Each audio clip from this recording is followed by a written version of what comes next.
Flutespace, a platform made to share interesting stories related to life as a flutist and discovering inspiring content in form of a podcast. You can catch up with us on our Instagram at Flutespace, and you can listen to our podcast on Apple Podcasts, Spotify, Google Podcasts, and YouTube.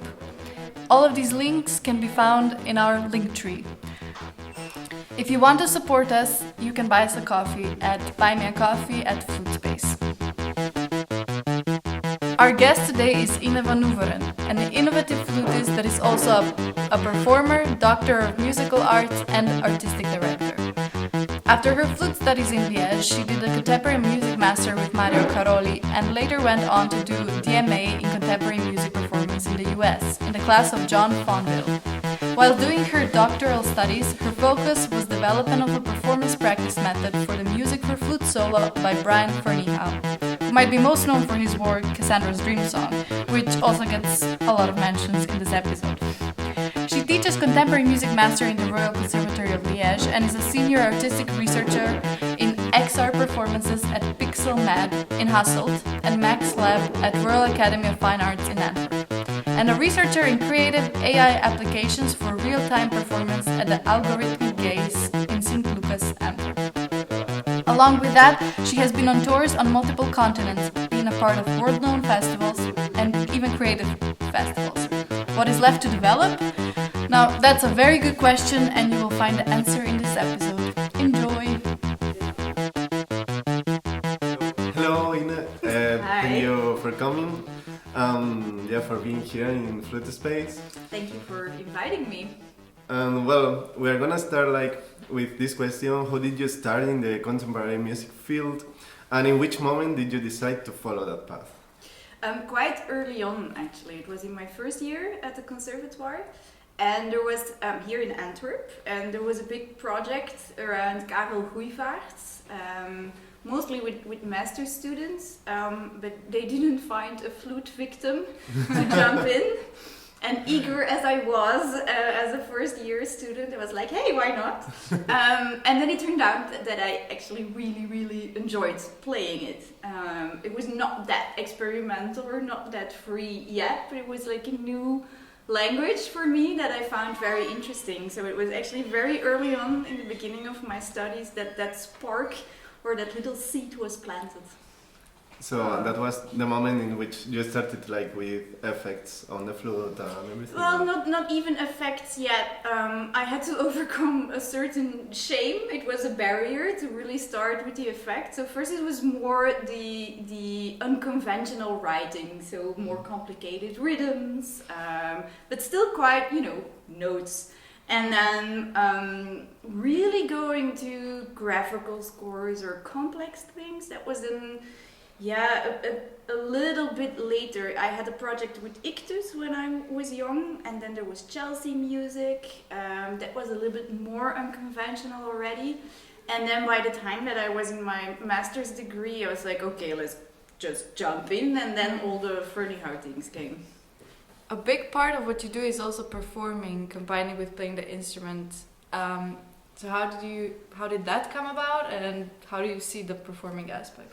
Yeah, it was actually derived from jumping into all the Ferneyhough repertoire, because it's not only musical directions which are on the score, but also very dramatic ones, theatrical ones. And then I also noticed to execute certain techniques in Ferneyhough, it was not possible with a normal flute posture. So you had to go around that. There was a lot of physical engagement, which immediately gave this more theatrical aspect from the start.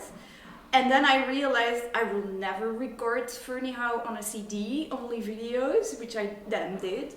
And derived from that, I was talking to Jason Eckert, and he wrote a monodrama piece, The Silenced, for Claire Chase. And then after a year, the rights were free, and I could play it as well. And I worked a lot with him on that piece, and it was really with a choreography in the piece already. And I think that was really the first time I had to start crying on stage and things like that. And that was the first time that it really occurred that, that flute maybe is just a vessel and not really what or who I am. Right. Did you have theatrical aspirations before that? No. Did it come after? No. I was also on that side for musicians where you look at musicians on stage and they have to, for example, walk into a certain tempo. It's already very awkward, and I was in that mindset. So no, I never had aspirations. I was always good in talking on the stage, like presenting. So I think maybe that was helpful to feel less frightened or ashamed to really jump into it. But it's actually because of the protection of being behind that flute that it never felt that awkward. It really felt like I had this buddy or companion that I knew for a very long time with me, and then it came quite naturally, surprisingly. Oh, okay, wow, that's really interesting. But also, did you feel a lot of like you had to put a lot of effort into getting past the couple of stages of then being able to move and to really experiment with the moving? Yes and no. So I videoed myself quite a lot on when I was studying in the attic, just with my phone. The crying part, I think, was the most awkward one. But then at a certain moment, I was practicing the crying, and I heard the door opening up downstairs. It was my mom, and she was shouting, "Are you all right?" And I was like, "Okay, this is convincing." And then the moving around. I think I have to thank Jason for that, because he wrote it in the score so musically. So it was really an extension of the notes of the musical score, of the musical meaning behind the notation. That was not it was not a task. I had to practice it, of course, especially by playing by heart. But it didn't feel as something else. For some reason, it really felt as a natural continuation of that score. It's like, and now I lay down as a fetus, and that is totally normal. That's very helpful to then have it in the score. Yes. Yeah, I think it's a part of it. Yeah, it was really, really well. It is. The piece still exists, so be my guest to be the next performer of it. But it's really well integrated in the score. Actually, very cleverly written, I find. Okay. So nice. Reading to your CV, actually, we realized that there are many things that we don't understand. So, I'd like to ask you, what is a VR performance? Yeah, so in Corona time, as everyone, there were no physical concerts anymore. I didn't know what to do with my time, and I made myself very tired and crazy of myself. So I was looking for a new challenge, and then very early I adopted just new ways of performing, and actually it was new ways of creating together. I was working with composers at that time, and we couldn't continue, and that was frustrating. So we thought, well, how can we continue? How can we present our pieces? Not on YouTube Live, but that we have more an experience. And then we just started with step 1, which was making videos and images on top of music. And then step 2 was presenting that in Mozilla Hubs. It was like Second Life ages ago. Quite easy to do yourself, to build virtual surroundings. And then I was making virtual rooms that were connected to the message of the piece, and then we put the video there, invited people at a certain moment with their avatar, and we said, "Hey, premiere!" So that was then the next step, and out of that, I started directing my research into that domain, and now it's full on XR, and XR is extended reality. So everything that adds to our normal physical reality that we see and experience every day. VR, virtual reality, is a part of that. That means that you're completely surrounded in a virtual world with an avatar. And we specifically choose to not duplicate myself, which is called a digital twin. So when you look at my avatars, you won't recognize Ine, because I'm thinking why the hell would someone digitally want to see Ine? So no. And the avatar itself is moving because I am in a motion capture suit or a motion capture system. This can also be with the Kinect Azure. And then all my movements are the movements that the avatar is doing. I find this really just a next natural step out of the monodrama that I was telling about with Jason Eckert and the moving around on stage, the choreography. This is just an extra component, a natural next step. Not doing it on a stage anymore, but doing it in a whole world that you can't imagine in real life, with as many people from wherever they come at that moment together. So new community building, actually. You know that you're the artistic coordinator of Studio POC? POC? Studio POC, yeah.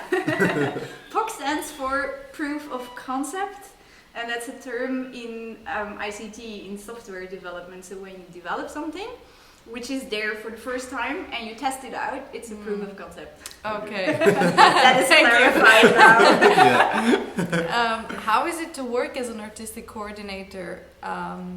Like, how did it come about? And are you reusing some skills from Flute, from like being innovative and everything? Yeah, I think the most important skill is time management and being as effective as possible.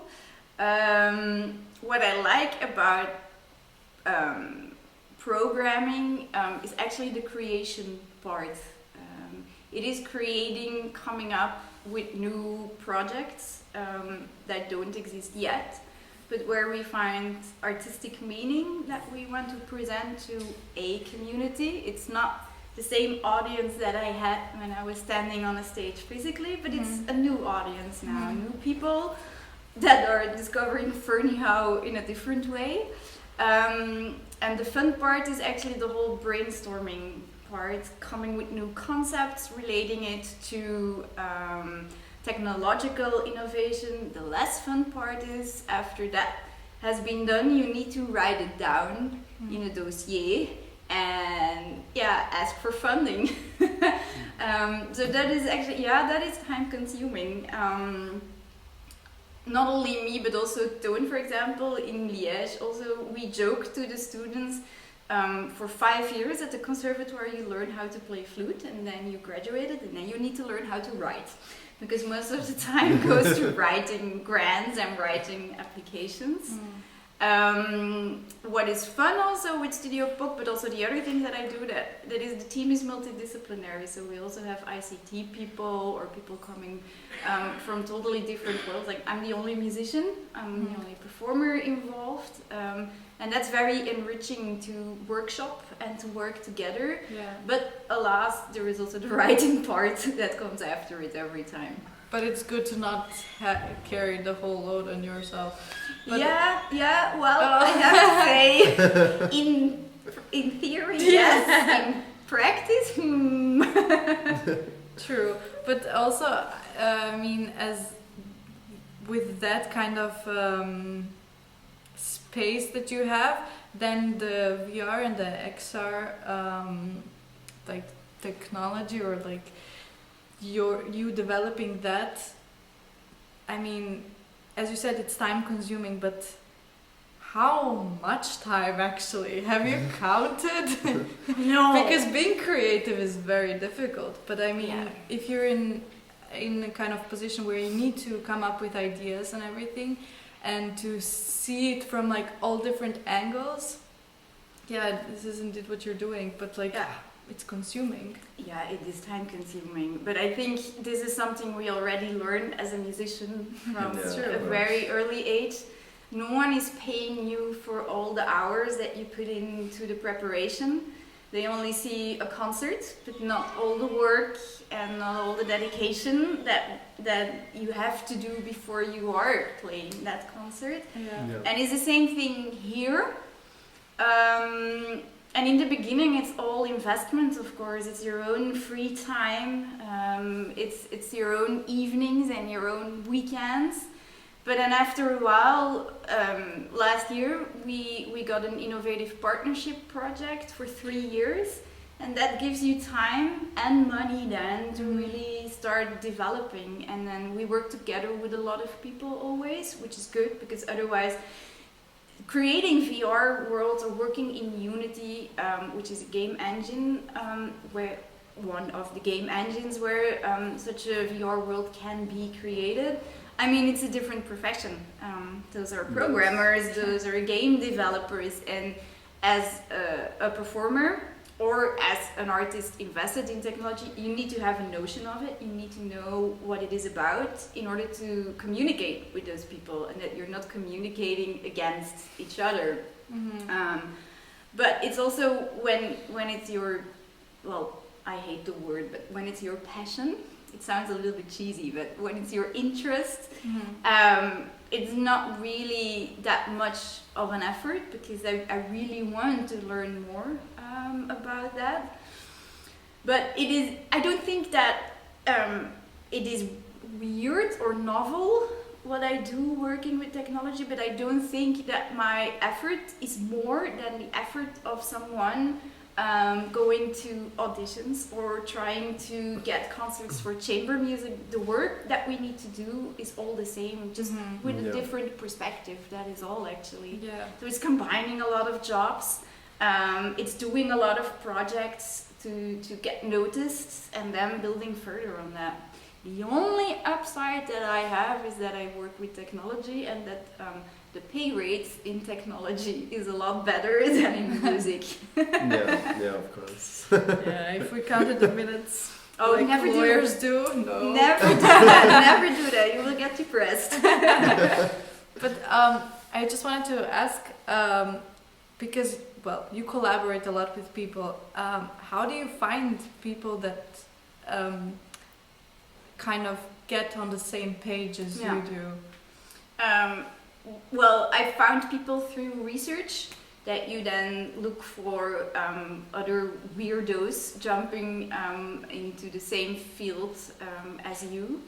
And through research, when you're connected to an institution, it opens doors. So you really have access to papers, to conferences, to festivals, and there you get to meet people. And then a lot of it is also coincidence. A few years ago, we were writing an application for the Academy and the Conservatoire of Antwerp. We didn't get it in the end, but we contacted Corda Campus in Hasselt for it. The CEO, it's a technology campus, it's like mini Silicon Valley in Belgium. And then the CEO there was really interested in collaborating and creating with artists, and that connection stayed. And now I'm working for Corda, so it's also just a lot of coincidence. Like, you take one step and maybe the door closes, but it opens another door in a direction you didn't know about a few years ago. Well, this is really interdisciplinary. I mean, yeah, even multidisciplinary. I still find interdisciplinary more like the monodrama, where you kind of adopt some parameters of different disciplines. But here, I mean, I'm not gonna program. That's true. Yes. Extra disciplinary. We have to find other terms, honestly. Yes, terminology, it's not helping us. So now, to be a flutist is just one part of yourself, actually. You have like to match things. I mean, not too much, but a lot of things. And how do you organize everything? Also, we would like to know, like, if your organization came alone or you have been working on it, because for some people, like, to be organized and to do many things is quite a problem. So I never really had that problem. Even as a kid, I was a nerd. No. I was born a nerd, and I continue being a nerd. So I was very disciplined from my own. As a kid, the first time that I had bad grades, I was devastated, and my parents opened up a bottle of champagne. Because it was such a good teaching lesson, like, see, you can't be perfect all the time. So it's not my parents to blame, I was just born in a certain way. And then in high school, I combined a lot of hours at the music academy with high school. So I had to be organized in order to achieve, because you're in school all day, and then I had around, I don't know, 15 to 20 hours a week that I was at the music school as well. So then you need to organize, and that just continued. And now with contemporary music, with all the Fernihouws, I mean, believe me, when I was only practicing Fernihou the last 6 months, like 6 to 8 hours of Fernihou a day, I was totally depressed. And then you learn also how to be efficient, that you don't drain yourself too much, that you don't, you know, attack your own body with your ambition. And that comes in handy now in combining everything, although I also have to admit that I am feeling that I'm getting a little bit older. I don't think I will be able to continue all of this, but it is it's such a novel field, and everything is quite interesting still. So I can't really choose too narrow at this moment, because I find creative AI very exciting. And then a few days ago I was at a hologram lab. It blew my mind away. I was like, oh yeah, this is super interesting. So everything is interesting at the moment, and I want to be part of it. And I know I have to choose one day, but not today. So because you need to take care of a lot of things, could you give some organization tips? Maybe? Yes. Planning. A deadline is should not always be your own deadline. My own deadline is most of the time a week before the actual deadline, just to avoid stress. It's more difficult when you work with people together for a deadline, because not everyone respects your own personal deadlines. And I think it's a message that or a task that I need to learn as well, to be assertive and confident enough to communicate my personal boundaries and my personal deadline. I use colors a lot. So in my agenda, my appointments or things that I need to do are dedicated to different agendas. So I think I have 8 agendas or something combined, and each agenda has an own color, and it just helps me to know to what I am dedicating my time to. And then since it became so much now, I'm also planning days and dedicated time to do tasks. Before I was just like, I wanted to do everything at the same time, and that is not possible. So now for writing big applications, for example, I block days in my agenda, and I won't take any online meeting even. It's just like, this is dedication towards that. Did you feel like pressure from organization also while you were studying? And I mean, in your kind of bachelor, master studies, the pressure to organize, but then also because did you feel like you were thinking a lot about everything that you were doing, and did you get to the point of like leaving that behind for the day and relaxing in a way? Yes, relaxing is a tricky word, huh?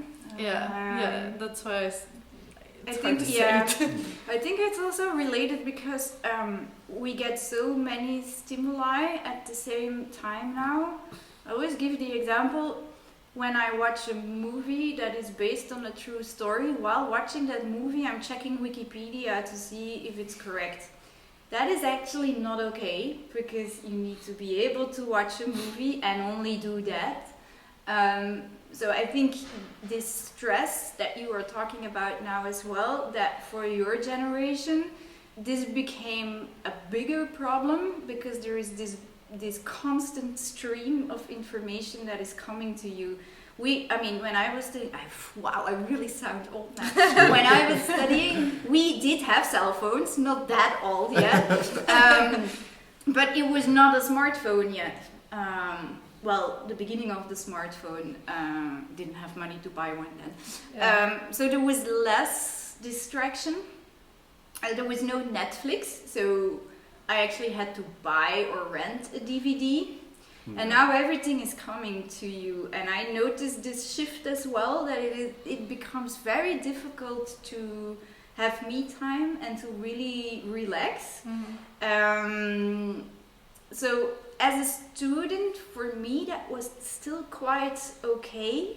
I had these blocks again, but I did the same thing. I had these blocks where I really blocked this practice time. Then I still had the character to put my phone away or on silence. Now I don't have that character anymore. My phone is on as well.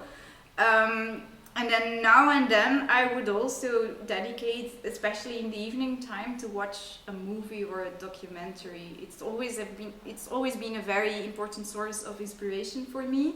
So I'd never felt guilty or too much guilt that I wasn't practicing but watching a movie, because I knew, okay, I get inspiration out of this and it will help my next project.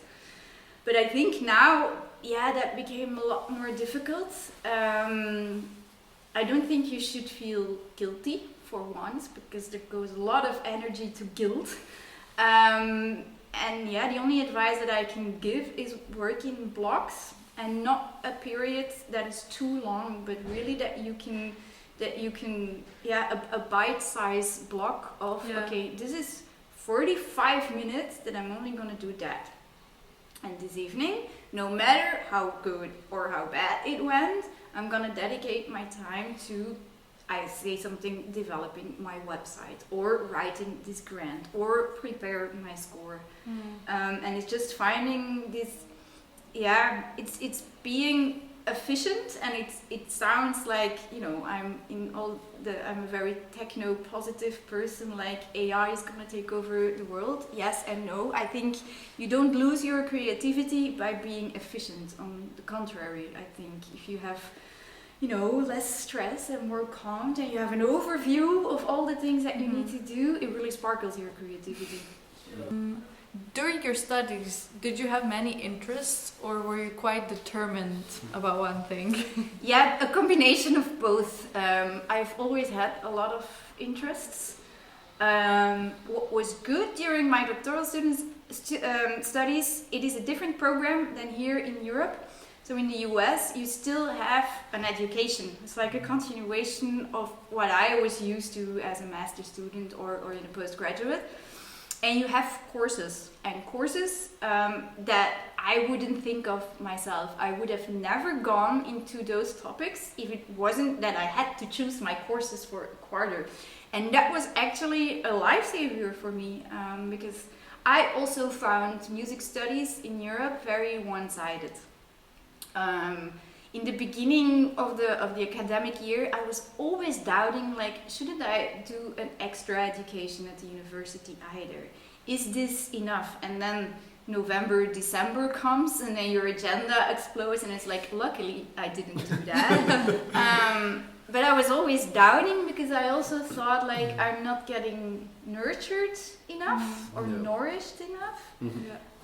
It changed when I got to study with Toon in Liège, because he gave he almost gives cultural lessons as well. So there was all this background, and I was like, yes, feed me. But then in San Diego, it really changed, that I had to, get knowledge about installation, about a voice lab, about what did I choose? I also chose technology already there to work with Cal IT2 with the engineers. And then I noticed, like, okay, there is another way to be a flute player than to be a flute player.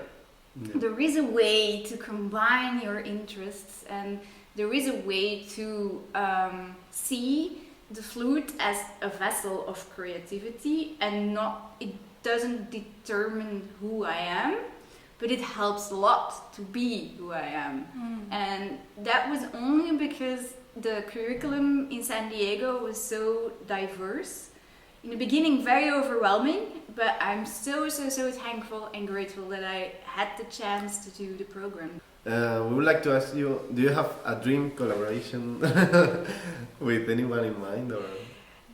Well, I never ever had an idol or anything, and I always found it super difficult to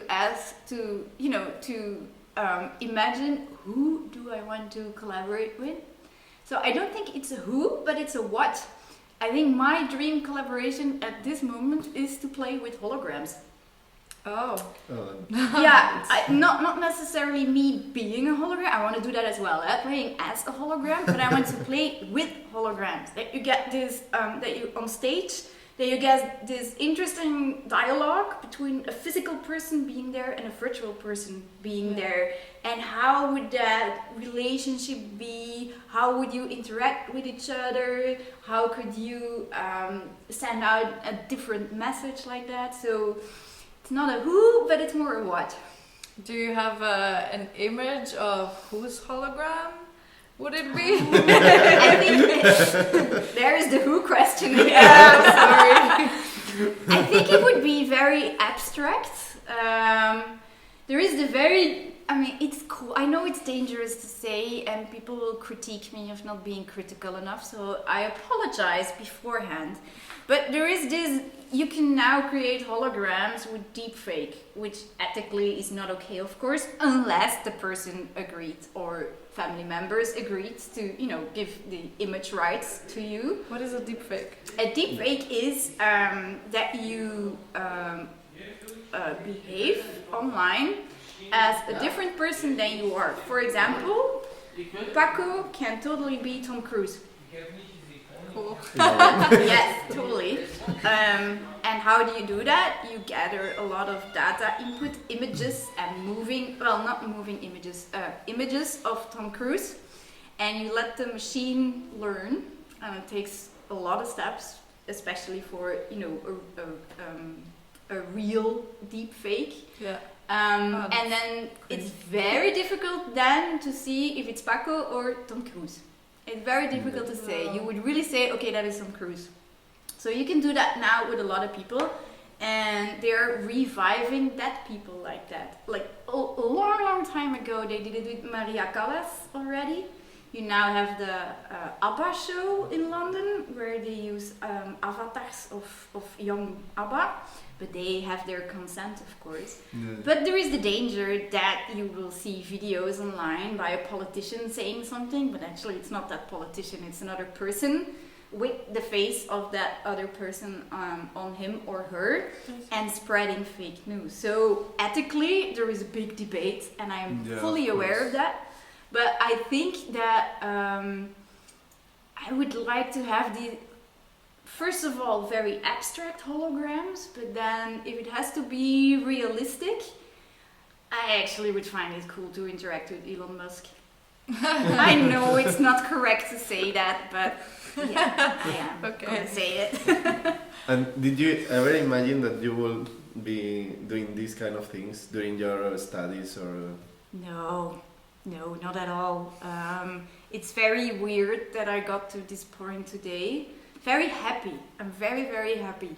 But no, I never thought that there would be other possibilities than performing on a stage, which gave a lot of stress. I really felt with my back against the wall, this, I need to succeed, and I need to be successful, and I need to earn money. And when you only see one way to do that, it is very stressful. But I've never thought that it would go into this direction, but maybe, it had to be like that. For sure, yeah. For sure. But you never see that at times when you're very scared. And you can only say to other people, oh, but the door will open and you will find your way. But I never believed it either, so... And yet you found your way, so that's great for us to then basically be able to talk to you about all of these things. Well, you mentioned already before a bit of the difference between Europe and America and the schools, music education, but could you compare the opportunities that you had with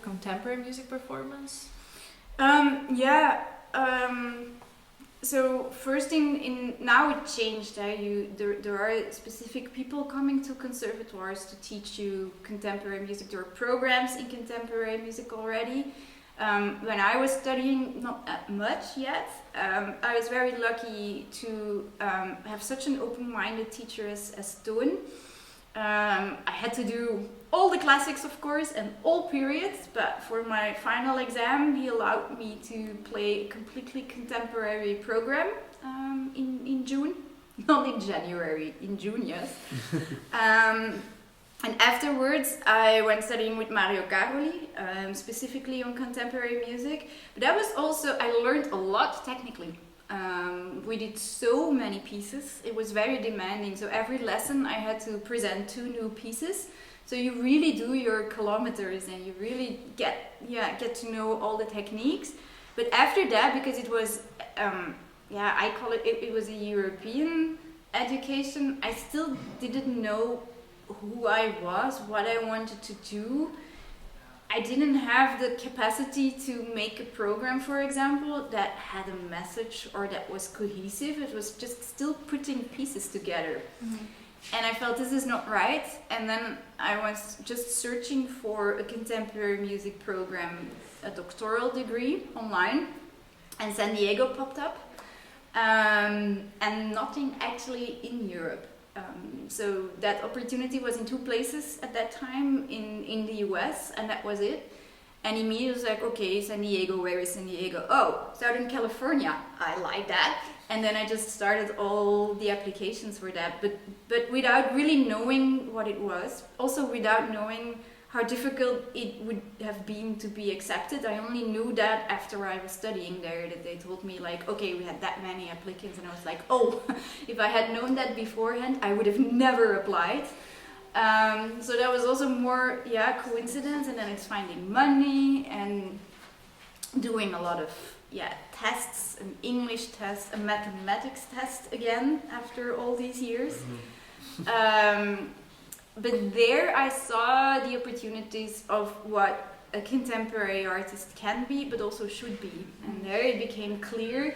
The structure there is completely different as well for professional musicians. It's private money. There is no applications for government money, so everything is also private. So there is a lot of application writing and presenting programs, but it's not just pieces together. You need to have a message and a narrative. And I still until this day, I don't think I would have gotten all these important tips and knowledge if I didn't study in the US. Did you have to figure it all out by yourself, or did you have help or kind of courses about writing applications? And No, it's figuring it all out yourself. Even for the scholarship to go to, because it's way too expensive to study in the US. There is this foundation, BAEF, the Belgian American Educational Foundation, and it's for all disciplines. how is it to deal with a field that is changing every moment? That's a very good question. It is actually both very exciting and very tiring. At the moment, for example, I'm working for Corda Campus, the technology campus, and they're going to build a digital arena. It will open in 2024. And together with some colleagues, I am making the whole opening show. So from a creative point of view, but also innovating, like really imagining what will technology be in 18 months, or what can we do in 18 months. And that is actually, I have the time of my life. I can be very honest about that. It's a huge playground. And we can come up with the most creative and crazy ideas, and then the answer is, let's try that. So I really have the time of my life. On the other hand, I do feel that there is also no moment that you can really say, this is final now. And I don't really know how to deal with that yet. It still feels like I'm running a marathon where it's like you don't see the finish line. And for now it's good, but I don't know how I will deal with that when I get really tired, for example. I think it's difficult to say. It's already difficult with pieces that before performance that you say, okay, now I'm done, now it's finished. You never say that. And here I have the same thing, so it's not a new experience or a new feeling in that way. But I wonder if there will be a moment that I think like, will there ever be this satisfaction? I don't know. So very of the time. Yeah. Yes. But it's good that we are just developing like different techniques and everything. Everything is changing every time. Otherwise, it will be so boring. Yeah, true. And it's. I think it's good and important that we as artists take our place in that development and innovation. I would like to ask you if you listen to contemporary music in your free time or...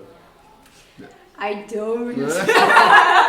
I did a lot when I was a student and I still do when I am practicing a certain program.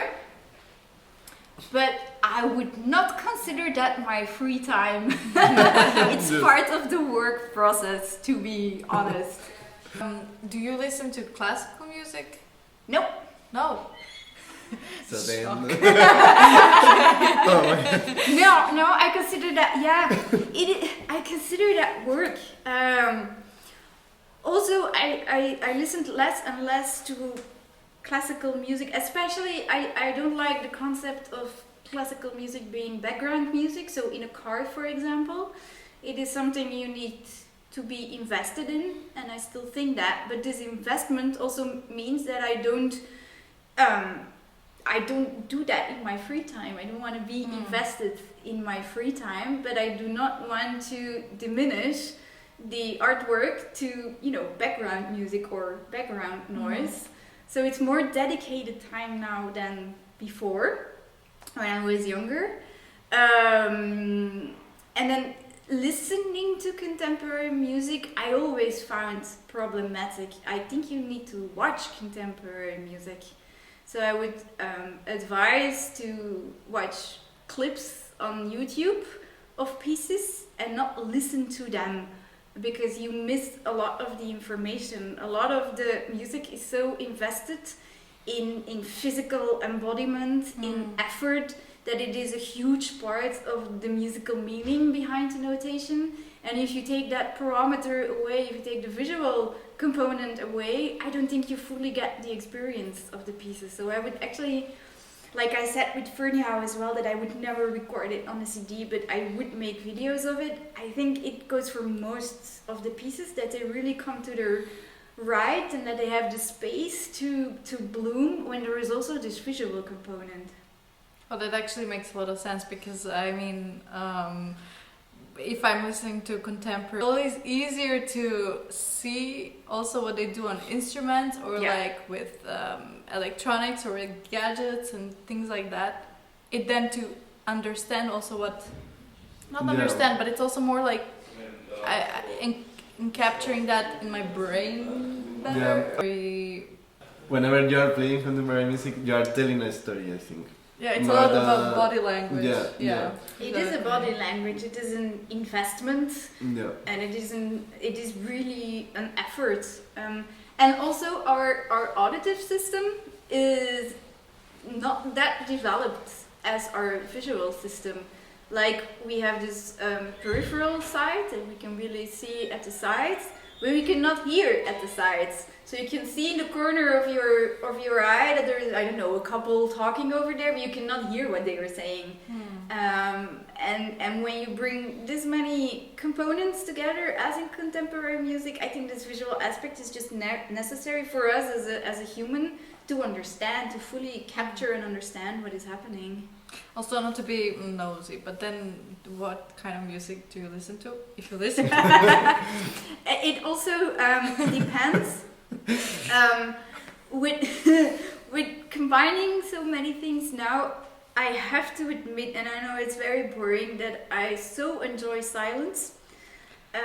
So on the train or in the car or even just at home, I'm very happy that there is no background noise.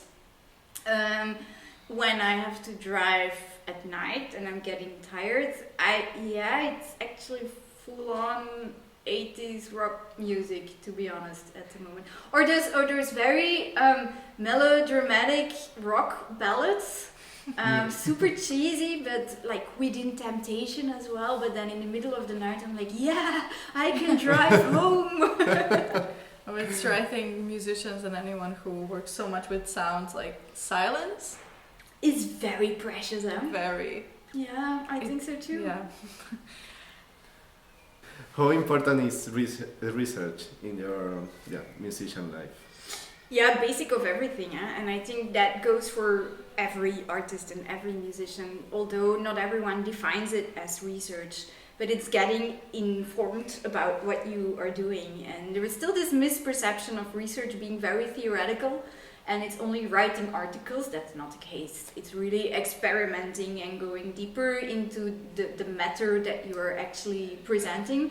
And this can be very practical. I find multiphonics research and then really going, obsessing about a certain multiphonic for 3 months. It's very valuable research, but I'm not gonna write a full paper about that. Yeah. And then other findings, like for example, when we had our first VR remote performance, that is interesting to also write down, but more from the perspective that it's some sort of a legacy that other people can actually work with.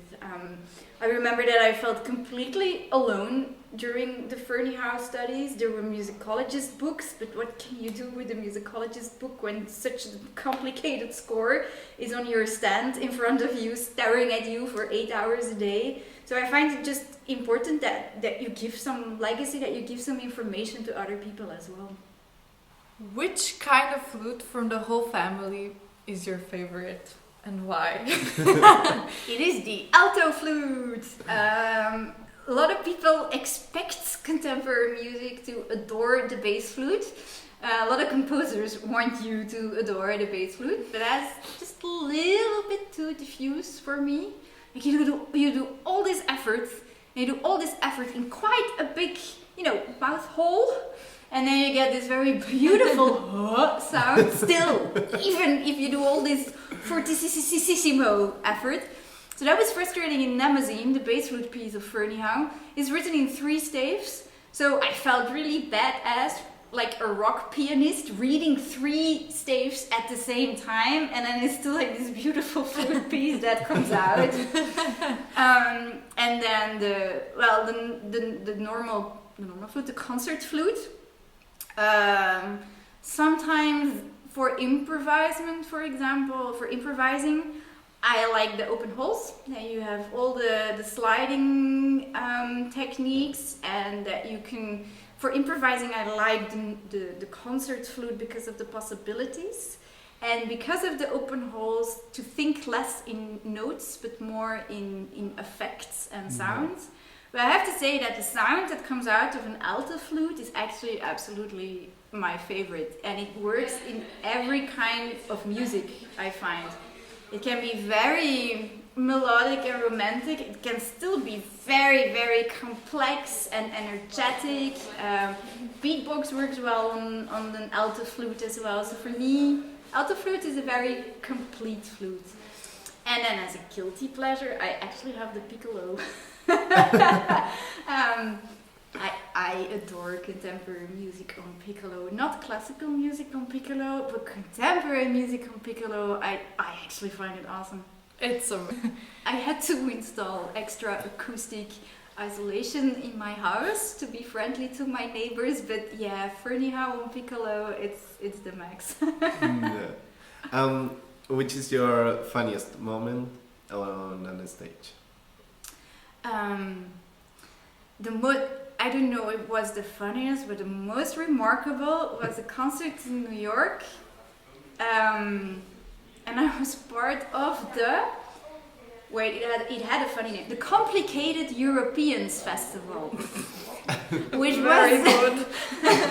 I still don't know until this day if it was about the music or about the performers. But I played my complete Fernie House program there, And I was on stage, and I looked into the hall. It was a small venue, more like also this, this underground venue in New York. Only men in the audience. There was not one woman in the audience. And then this self-awareness that you as a woman are standing in front of a whole crowd of men was depressing and particular. It was a very, very weird sensation to know that your audience was completely male. Luckily, it only happened once. And then another moment was also the Ferneyhough concert, but in Sao Paulo. It was for a festival, but it was in a venue close to a marketplace where there were a lot of homeless people. But yeah, these were weird sounds, of course, coming out of this venue. I mean, this Ferneyhough music. So all the people were starting to come into the venue. So in between pieces, I looked up and I suddenly saw that the crowd had doubled. They were over the top excited. So between every piece, it was a standing ovation and they were cheering. I was like, I never thought I would ever experience this by playing Ferneyhough. But that on itself was very precious and also never happened again. Well, those are some really good stories. Yes. What do you think about the future of classical music? To start with that question. Yes.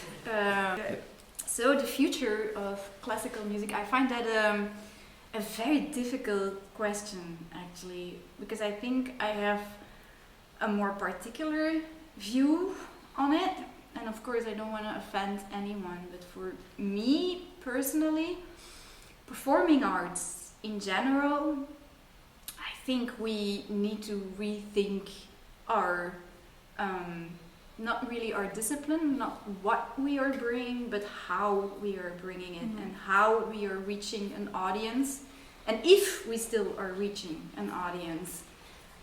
If you look at it, playing concerts, no matter with what music, but it is a tradition that hasn't changed in many years, in several hundreds of years, that a performer is standing on a stage, and then on the opposite of that performer, you have an audience that has to sit down, shut up, and applaud when it's done. Which is a different approach. While, for example, in Eastern arts, Chinese opera, it's all about the interaction, and you cheer with all the performers and the characters on stage.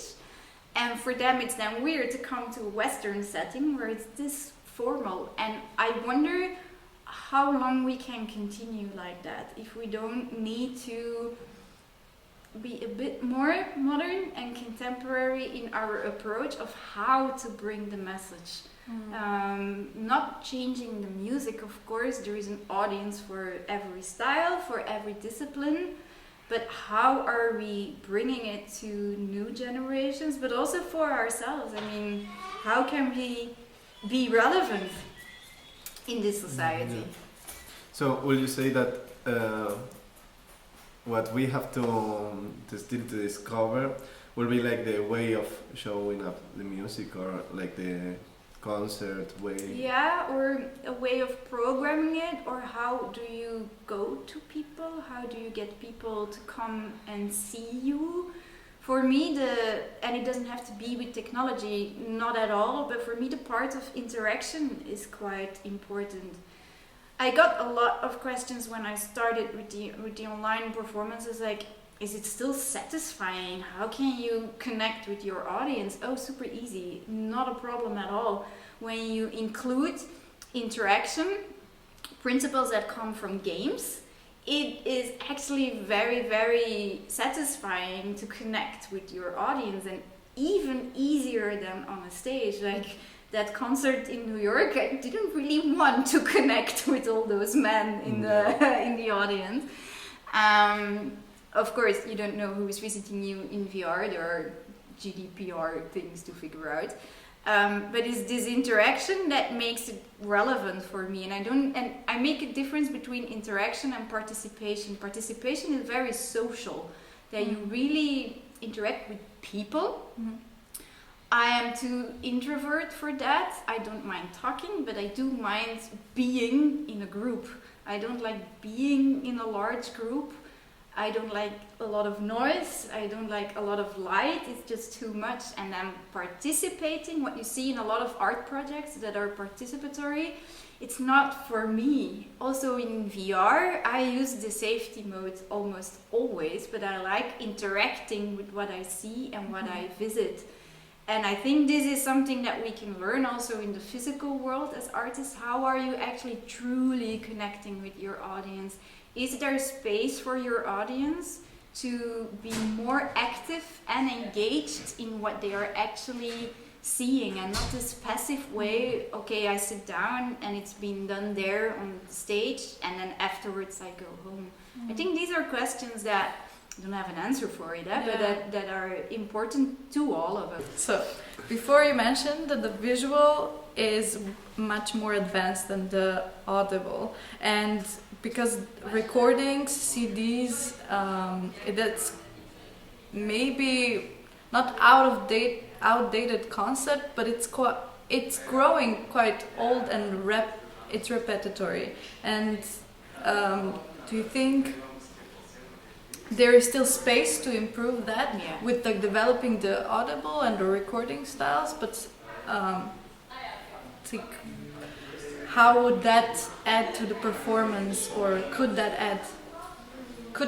audible contribute to visual? I think so, yes. We still have a lot of improvement to make there. For example, if you take artistic developments, most of the time it happens first in visual arts and afterwards in music, as you know. And you see the same thing in popular culture when you watch a movie. An old movie, for example, Back to the Future. Then Marty traveled to 2015 while the film was being made in 1985. And when he got into the future, there was this whole imagination of how architecture would develop, fashion, technology, cars. But when he entered a diner in 2015, it was still Michael Jackson that was being played on the radio. And that is how difficult it actually is to imagine the sound of the future. You can imagine fashion of the future. You have an idea how architecture of the future would look like.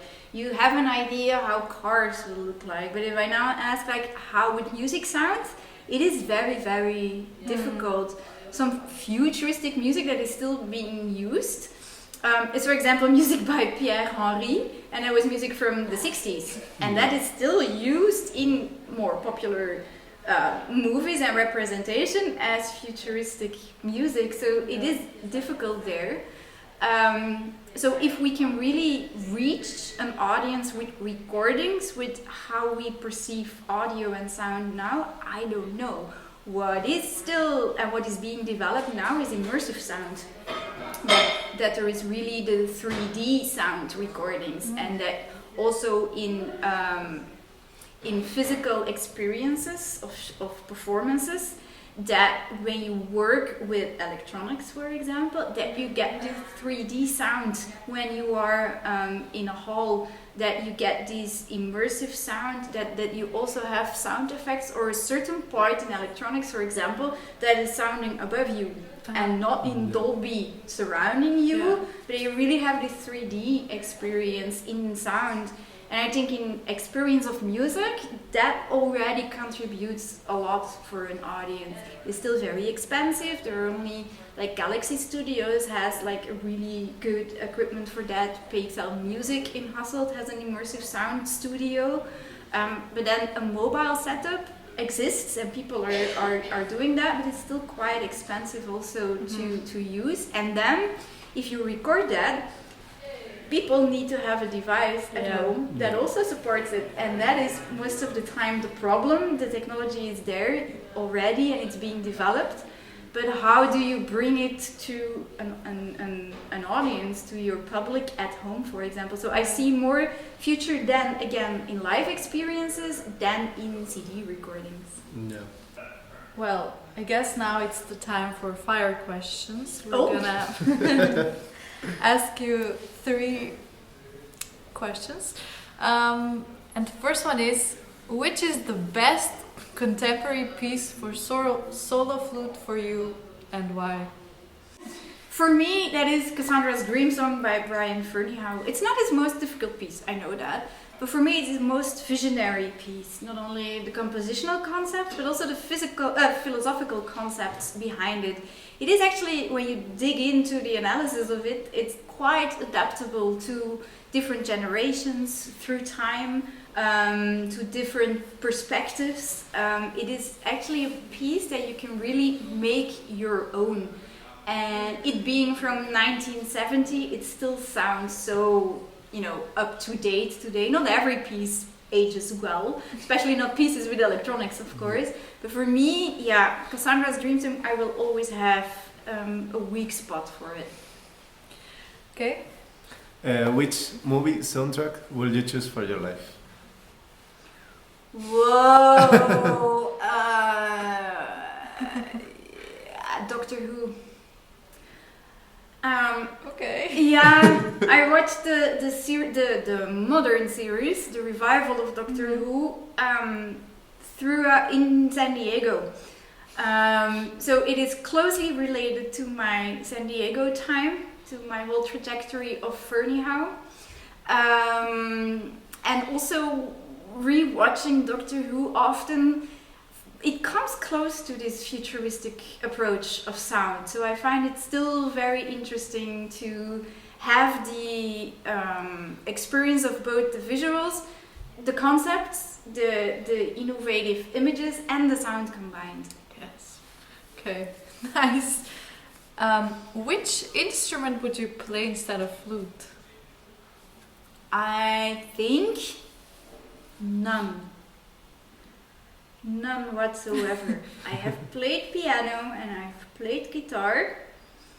And there were moments in time where I thought, damn, why do I play flute? It's not cool.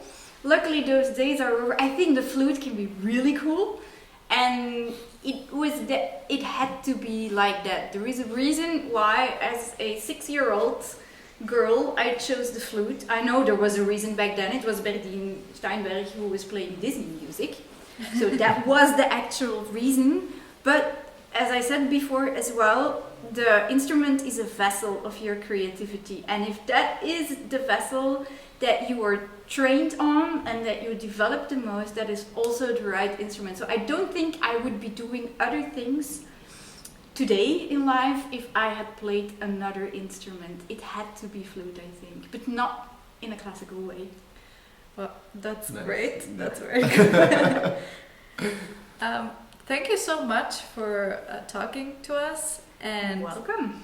wow, I mean, this was a lot of information, Yeah. and it was very. Was great. It was great. It was really incredible. It was really fun chatting with you. Thank you for having me. Hi everyone, my name is Ine Vanoeveren. I'm a contemporary flute player, mostly invested in technology right now. And I was actually really honored to be asked for a flute podcast. I didn't think that would happen to me again in life. I can really, really, really recommend all of you listening to this podcast. You will get different perspectives on your own craft of flute playing. And I have to say, I had a lot of fun. Questions were tricky. I had to think a lot at some moments, but you get my honest response.